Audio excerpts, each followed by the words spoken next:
Bienvenue dans Esprit Libre, ta maman et bien plus encore, le podcast qui vous accompagne dans l'aventure d'être une femme moderne, maman et entrepreneuse. Je suis Catherine, fondatrice de Cat Kids 17 et aujourd'hui, il n'y a pas d'invité, juste moi et une réponse à une question qu'on m'a posée souvent ces derniers temps. Catherine, comment t'as fait pour lancer ton podcast? Alors j'ai envie de dire merci à toutes ces personnes qui m'ont posé cette question parce que je me suis retrouvée dans une situation que j'avais pas connue depuis les podcasts, mais j'ai une interview qui a complètement, foiré. J'ai foiré l'enregistrement, donc j'ai pas pu la publier. Donc je vais devoir recommencer, cette interview. Donc c'est un peu dommage parce que, c'était une très belle interview. Mais bon, c'est pas grave. Donc merci à toutes ces personnes qui m'ont, voilà, donné cette idée de, faire un podcast et qui m'ont posé aussi, ces questions. Je vous avoue que, ça me sauve un peu parce que j'avais pas du tout du sujet et puis, je vous avoue à 22 heures le soir, mon cerveau était un peu aussi en mode off. Donc voilà, je ne suis pas, ingénieure du son, ni stratège en marketing audio, mais je vais vous expliquer, comment moi je fais, simplement avec mes moyens, mon cœur et pourquoi c'est devenu un canal de communication assez puissant, aussi qui me permet de, communiquer pour mon entreprise. Donc je vais essayer de vous faire, un petit peu, un récap de comment, construire un podcast, si vous avez envie de vous lancer. Mais avant, on va faire un peu d'histoire. Alors je vous rassure, on va pas faire non plus 1 heure sur, comment créer un podcast, mais, vous donner un peu de culture G, sur le podcast. Donc le podcast, en fait, il est né au début des années 2000 aux États-Unis et le mot vient de la contraction entre iPod, je ne sais pas si vous vous souvenez, et broadcast, diffusion. Et donc, c'est des passionnés de radio et de tech qui ont commencé à enregistrer des émissions et à les mettre en ligne pour que chacun puisse les écouter quand il le voulait. Et puis, en France, c'est arrivé un peu plus tard, ça a mis du temps à s'installer. Au début, c'est surtout les radios traditionnelles comme France Inter, Europe 1 qui proposaient leurs émissions en replay audio. Et puis, à partir des années 2015-2016, là, c'est des créateurs et créatrices indépendants qui se sont lancés avec des podcasts originaux sans radio derrière. Et donc, c'était des formats un peu plus libres, plus personnels, souvent engagés ou intimes. Et c'est là que tout a changé. Le podcast est devenu un média de cœur, un espace où on parle vrai, où l'on peut se raconter sans filtre, sans algorithme qui décide si ton contenu mérite ou pas d'être vu. Alors l'algorithme aujourd'hui, on sait qu'il est partout. Aujourd'hui, plus vous avez d'abonnés et des écoutes, plus votre podcast en fait est mis en tête de liste. Mais au début, c'était vraiment pas ça qui primait. C'était vraiment à nous de chercher, des podcasts et donc c'est ce qui m'a donné aussi envie de créer, Esprit Libre. Pour, la petite histoire, pour certains, vous la connaissez, mais au début, j'étais accompagnante en parentalité et donc du coup, je savais que tôt ou tard, j'allais faire, une chaîne de podcast. Mais le côté, en fait, authentique des podcasts, puisque j'en écoute énormément, voilà, ça m'a donné un peu cette idée, c'est ce qui m'a plu aussi dans le podcast. Maintenant, on va rentrer un peu dans la technique, mais avant la technique, on va parler d'abord d'intention. Avant de brancher un micro, il faut que vous trouviez aussi votre, contenu. Qu'est-ce que vous allez faire? Est-ce que vous allez faire des interviews? Est-ce que, vous allez être seul à chaque fois? Combien de temps vous allez faire un podcast? Par exemple, moi, quand je suis en solo, j'ai décidé de faire des podcasts, qui varient entre, 10-15 minutes maximum, pas plus. Parce que c'est pas ma consommation. J'écoute rarement des podcasts de plus, d'1 heure. Donc voilà, pour, les interviews, j'ai décidé que c'était sur une demi heure, 3/4 d'heure maximum. Mais voilà, ça, c'est des petites choses, en fait, vraiment à réfléchir avant de vous lancer et puis, voilà ce que vous allez parler. Et donc moi, j'ai pris, le côté un peu de Cat Kids où je me suis dit: «Bon, voilà, je vais continuer sur cette lignée parce que j'ai pas envie de perdre, ce compte Instagram». Et donc j'ai eu envie de donner la parole à des femmes inspirantes, ouvrir un espace de liberté autour de la parentalité, de la création, du choix d'être soi. Et donc, c'est cette intention qui m'a portée et qui continue aussi aujourd'hui de me guider. Donc voilà, pour moi, c'est la chose la plus importante, votre intention.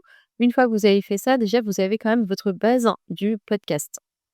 Après, on va passer au matériel. Alors, ça, c'est un peu la question à chaque fois, on me dit, est-ce que je dois énormément investir, pas du tout investir, beaucoup? Enfin voilà, ça c'est, une très grosse question Mais honnêtement, moi, j'ai commencé avec mon PC et je continue toujours à enregistrer avec mon PC. Et puis, j'avais acheté un micro, honnêtement à Action entre 10 et 14 €. Et donc je me suis dit, vu qu'au début je ne savais pas si j'allais, continuer à tenir en fait le rythme des publications parce qu'il faut savoir qu'un podcast, une fois que vous décidez de le faire, si vous publiez un podcast une fois par mois, vous avez, voilà, très peu de chances que votre podcast, perdure. Parce qu'une fois par mois, c'est pas, suffisant, il faut vraiment tenir vos auditeurs en haleine. Donc voilà, au début, j'ai mis, voilà 14 € maximum dans un micro et puis j'ai acheté des micros USB en fait pour, faire des interviews, donc il y en a 2. Et puis ça m'a servi aussi pour, mes réels, pour, mes focus entrepreneurs pendant mes randos. J'ai pris ça sur, Temu. Honnêtement, ça coûte vraiment pas cher et ça fait le taf, hein. Après vous en avez aussi, à la Fnac, sur Amazon, enfin vous pouvez en trouver partout. Il n'y a pas besoin de matos, de ouf, franchement.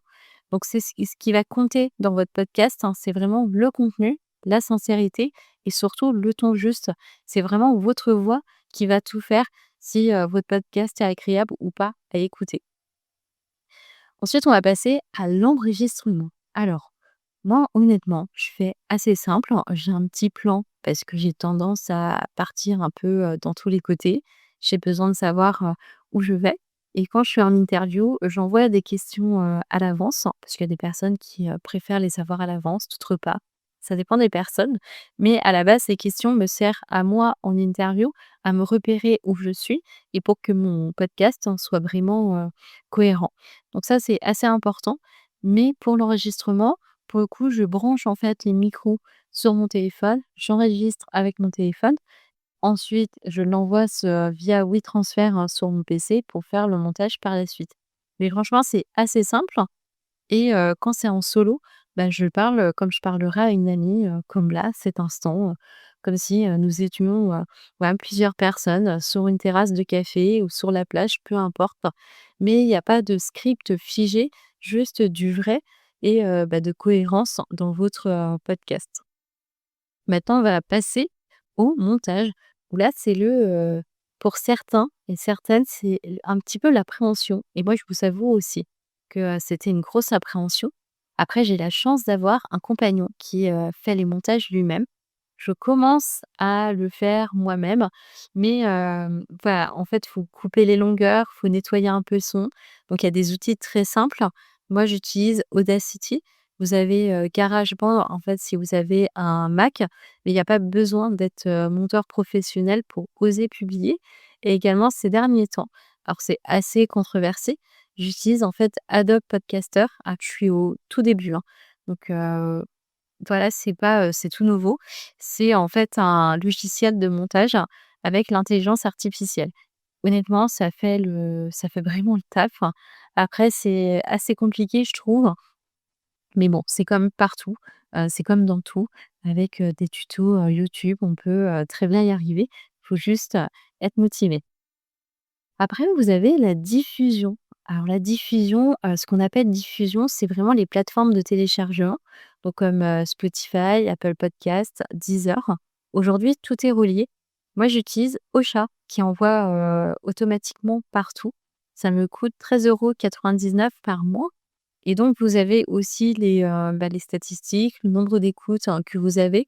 Moi, j'ai pris la formule basique parce que, le podcast, c'est pas non plus en fait on va dire ça me ramène pas de l'argent tous les mois. C'est quelque chose que je fais, gratuitement, auquel je ne suis pas payée et c'est très bien aussi comme ça. Donc j'ai pris la formule basique et c'est vrai que bah, c'est pas mal. Ça vous permet de savoir quels sont les sujets qui ont fonctionné, dans votre communication aussi. Enfin voilà, donc moi j'utilise Ocha, mais vous avez aussi, Spotify qui aussi envoie automatiquement vos podcasts un peu partout.